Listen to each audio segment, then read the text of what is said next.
All right, welcome back. We are talking about all things coaching and curriculum today. We are actually doing part two. So I want to make sure that I throw that caveat there before we even jump in. That if you have not watched part one yet, make sure that you go inside of the community, search the word curriculum, and part one will pop up. So that way you'll have more context, right? You're definitely welcome to stay on now, but in order for this to make the most sense, you're going to definitely want to have part one first. Okay. So my name is Lachelle Barnett. In case you all do not know who I am a launch and brand strategist. I run a branding firm, and essentially what we do is we help coaches package their expertise into $1 million curriculum. Okay. So let's talk about our next three steps, right? So our first video was talking about what our first three steps need to be when we're turning our expertise into curriculum. And now I want to talk about what do we do after we've done those first three steps. Okay. All right. So let's get into this short video. Okay. So the first step, listen, I want y'all to come get this dog. Okay. Pray for me.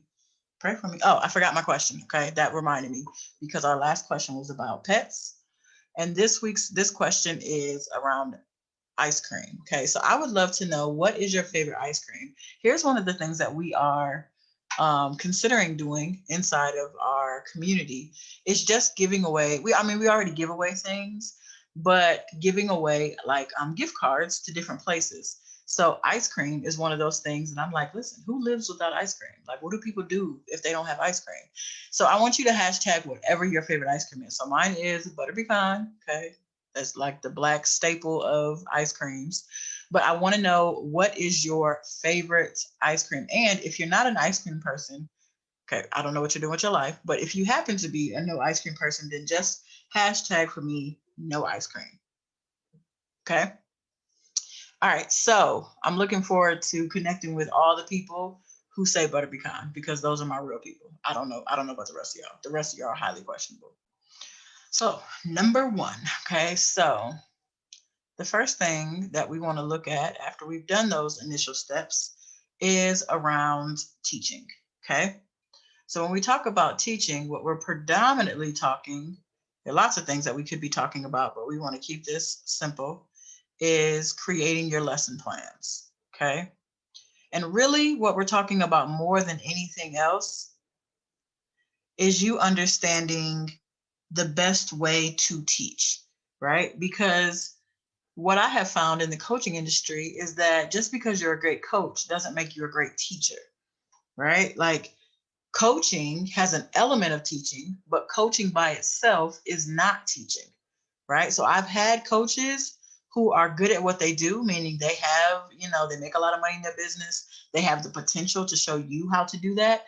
But because they're not patient enough, or because they're not detailed enough, they just aren't great teachers. Okay. And so we don't want that to be you. Why? Because it'll affect your ability to get results for your clients, and it'll affect your ability to come up with great curriculum. Okay.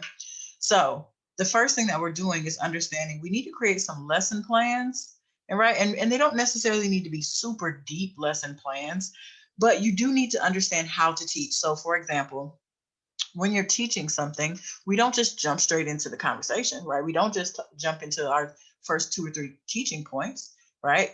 We're always going to have what we call a conversation starter. So a conversation starter might be something around a story, an example, something that's going to give context. Why the heck should they be listening in the first place? Okay. So make sure that you understand what it looks like to teach, because again, we talked about in the last video that you doing it yourself and you showing somebody else how to do it, not the same. Okay. All right. So that's our first responsibility. The second one, and this is where I think people tend to struggle a lot, is in the test phase. So the testing phase is really where we start talking about getting clients, right? So it's all great to have a framework and to be clear about where you're taking people and all of that. But if you can't get paying clients, well, then you don't even know if your framework really works, right? And so the testing phase is where you are essentially validating your idea, okay? It's not just an idea in your head. No, it's actually something that you validated because people have pushed, people have actually, pulled out their credit card, right? That's really what validation is about. People can say they like this and like that, but in real life, it comes down to validating. Okay. So we definitely want to make sure that your framework works before we go off and do our last phase, which is what we call all the tech stuff. Okay. Because what I find that people are most interested in is all of the things that surround your curriculum. Okay, so like the workbooks and making it all pretty, maybe even the website, maybe the automation. Like there are all these aspects to kind of systematize your curriculum. But a lot of times people put those things first. We don't need a website first. We don't even have any clients. We don't even have a framework. We don't have all these things that are prerequisites. Okay, so this is what we call caliber. And essentially it's just taking it up a caliber, right? It's like now I can start creating the workbooks and the automation and the funnels and all of the things of which are essentially the experience, right? You want to have some level of experience, okay, inside of your program in order to help people get the results that they need. I want to put a caveat here because sometimes I see people creating experience before they focus on results. So, I'm going to send a welcome box and I'm going to give this free swag out and I'm going to do all these different things, but you have not, like the key is you have to do these things in order, right? We do not want to create an experience before we've proven that we can get people results. Okay. So in true Lachelle fashion, I like to throw in bonuses because sometimes I come up with additional steps that I think are also important, right? So one of the questions that we get asked a fair amount as it relates to specifically this phase, and it's like, okay, I need to go off and get some clients. I want to test my theories, my methodology. Okay. And sometimes people get stuck here because this is where marketing and sales and different things come in that people don't always have skill sets around. And so one of the things that can help you, you're still going to need to understand marketing and sales. Let me be very clear. Okay. But one of the things that can help you a great deal is having done some market research. Okay. And the reason why market research is so powerful is for two reasons. Number one, you want to ensure that whatever you're getting ready to put out into the marketplace, people actually want, right? Because a lot of times what you think people want and what people actually want are similar, but they're not the same. And so it makes it harder for people to actually say yes to your offer. Why? Because you didn't actually give them what they wanted. You gave them what you felt like they needed, right? Well, that's a whole video within itself.